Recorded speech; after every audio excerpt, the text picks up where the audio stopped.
उत्तराखंड की राजनीति में एक अघोषित नियम रहा है। यहाँ मुख्यमंत्री का सबसे बड़ा दुश्मन विपक्ष नहीं, अपनी ही पार्टी होती है। यहाँ चुनाव जीतना आसान है, मुख्यमंत्री बनना भी आसान है, लेकिन मुख्यमंत्री बने रहना सबसे मुश्किल काम है, क्योंकि उत्तराखंड में कुर्सियां जनता से कम पार्टी के भीतर से ज्यादा हिलती रही हैं। यहाँ मुख्यमंत्री का सबसे बड़ा इम्तिहान चुनाव नहीं, दिल्ली दरबार रहा, लेकिन इसी उत्तराखंड में पुष्कर सिंह धामी ने बतौर मुख्यमंत्री ये मिथक तोड़ दिया। पुष्कर सिंह धामी लगातार 2 कार्यकाल मिलाकर 5 साल मुख्यमंत्री रहने वाले उत्तराखंड में बीजेपी के पहले नेता बन गए हैं, जबकि बीजेपी के पहले के बाकी मुख्यमंत्रियों की तरह धामी को लेकर भी बीच बीच में अफवाहें उड़ती रहीं कि अब गए और तब गए, लेकिन धामी बने रहे। सवाल यही है कि जिस पार्टी ने अपने ही मुख्यमंत्रियों को बार बार बदला, उसी पार्टी में धामी का खूंटा आखिर उखड़ा क्यों नहीं? क्या वो सचमुच में इतना लोकप्रिय हैं? क्या उनके खिलाफ विरोध नहीं है, या फिर उन्होंने बीजेपी की राजनीति का वो फॉर्मूला समझ लिया जो उनसे पहले कोई नहीं समझ पाया? अगर उत्तराखंड में बीजेपी के मुख्यमंत्रियों का इतिहास देखिए तो ऐसा लगता है कि जैसे मुख्यमंत्री नहीं, ट्रायल वर्जन बनाए जाते रहे। किसी को 11 महीने, किसी को 4 महीने, किसी को 2 साल, किसी को चुनाव से 6 महीने पहले बदल देना। यानी कुर्सी पर बैठने की गारंटी थी, लेकिन टिके रहने की नहीं। धामी से पहले तक बीजेपी की टॉप लीडरशिप ने उत्तराखंड के मुख्यमंत्री की कुर्सी पर बहुत से अजीबोगरीब प्रयोग किए, या कह सकते हैं कि मनमानी की। धामी से पहले तक बीजेपी ने अपने मुख्यमंत्रियों को ताश के पत्तों की तरह फेंटा, और इसकी शुरुआत उत्तराखंड राज्य बनने के समय से ही हो गई थी। साल 2000 में जब उत्तराखंड देश का 27वां राज्य बना तो अंतरिम सरकार में बीजेपी ने नित्यानंद स्वामी को मुख्यमंत्री मनोनीत कर दिया, लेकिन उन्हें साल पूरा होने से पहले ही चलता भी कर दिया। वो 11 महीने ही सीएम रहे। उनके बाद आए भगत सिंह कोश्यारी, लेकिन उनकी पारी सिर्फ 4 महीने ही चल पाए। साल 2007 में जब चुनाव हुए और बीजेपी जीती, तब मुख्यमंत्री के दावेदार कुछ दिग्गज बीजेपी के नेता नया सूट सिलवाकर बैठे थे, लेकिन विधायकों में से मुख्यमंत्री बनाने के बजाय तब की बीजेपी लीडरशिप ने दिल्ली से गढ़वाल लोकसभा सीट से सांसद भुवन चंद्र खंडूड़ी को सीएम बनाकर भेज दिया। लेकिन लगभग 2 साल 3 महीने सीएम रहने के बाद खंडूड़ी की छुट्टी कर दी गई। खंडूड़ी की जगह रमेश पोखरियाल निशंक को बीजेपी ने उत्तराखंड का सीएम बनाया, लेकिन फिर बीजेपी ने खेल कर दिया और चुनाव से 6 महीने पहले ही उसने उत्तराखंड में अपनी सरकार का सीएम बदल दिया। निशंक 2 साल 3 महीने ही सीएम रहे। निशंक को हटाने के बाद बीजेपी चुनाव से पहले भुवन चंद्र खंडूड़ी को फिर से वापस ले आई। खंडूड़ी दूसरी पारी में लगभग 6 महीने उत्तराखंड के सीएम रहे, लेकिन 2012 के चुनाव में बीजेपी की सरकार वापस नहीं लौटी। खुद खंडूड़ी भी कोटद्वार सीट से चुनाव हार गए।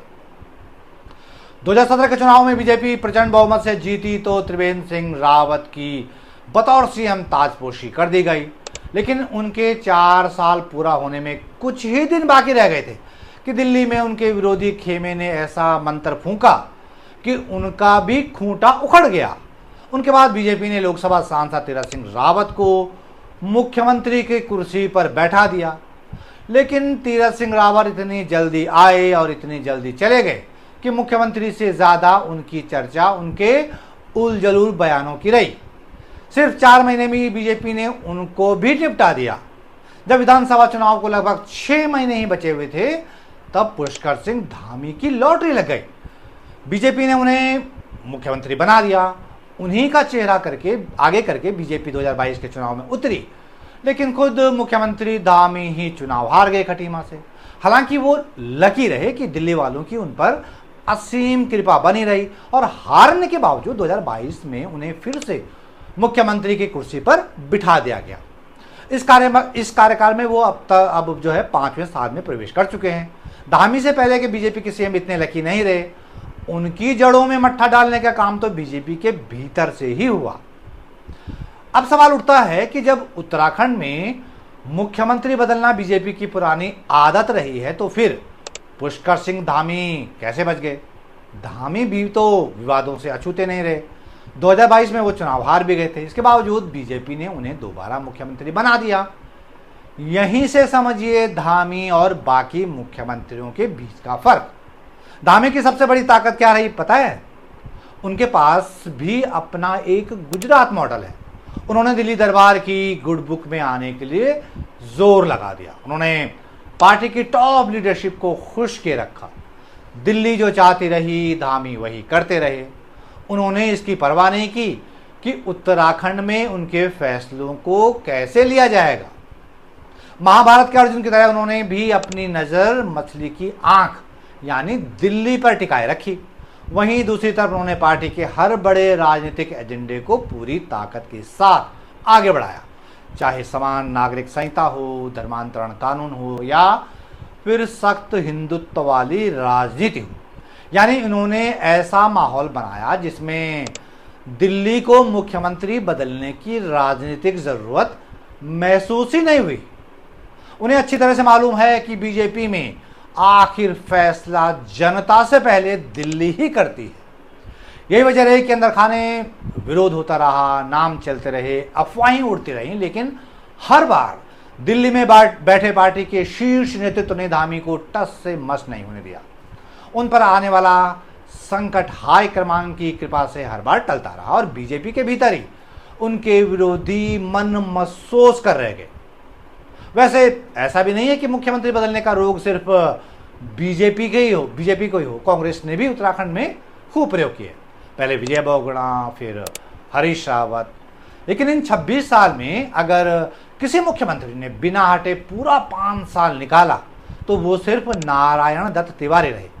यानी सरकारें बदलते रही, मुख्यमंत्री बदलते रहे, लेकिन स्थिरता नहीं आई। उत्तराखंड बने 25 साल पूरे हो चुके हैं, अब 26वां साल चल रहा है, लेकिन राज्य अब तक 12 मुख्यमंत्री देख चुका है। यानी औसतन हर 2 साल में एक नया मुख्यमंत्री। ऐसे राज्य में अगर कोई मुख्यमंत्री लगातार 5 साल तक कुर्सी बचा ले तो ये सिर्फ राजनीतिक उपलब्धि नहीं है, राजनीतिक संदेश भी है। संदेश ये है कि उत्तराखंड की कुर्सी देहरादून में जरूर होती है, लेकिन उसका संतुलन, उसका कंट्रोल दिल्ली तय करती है। और फिलहाल दिल्ली का भरोसा पुष्कर सिंह धामी पर कायम है। धामी की सबसे बड़ी उपलब्धि सिर्फ 5 साल मुख्यमंत्री रहना नहीं है। सबसे बड़ी मुख्य उपलब्धि उनकी ये है कि वो 5 साल तक बीजेपी के भीतर अपने विरोधियों को मुख्यमंत्री बदलने का मौका नहीं दे पाए। अब असली परीक्षा 2027 की है, क्योंकि उत्तराखंड की राजनीति में इतिहास यही कहता है कि यहां मुख्यमंत्री की सबसे बड़ी लड़ाई विपक्ष से नहीं अपनों से होती है। तो आप इस पर क्या सोचते हैं? अपनी राय नीचे कमेंट बॉक्स में जरूर रखें और ऐसे विश्लेषणों के लिए मेरे YouTube चैनल को जरूर फॉलो कीजिएगा, चैनल को सब्सक्राइब जरूर कीजिएगा और इस वीडियो को दूसरों तक भी जरूर पहुंचाएं। जल्द मिलते हैं एक नई वीडियो के साथ, तब तक के लिए नमस्कार।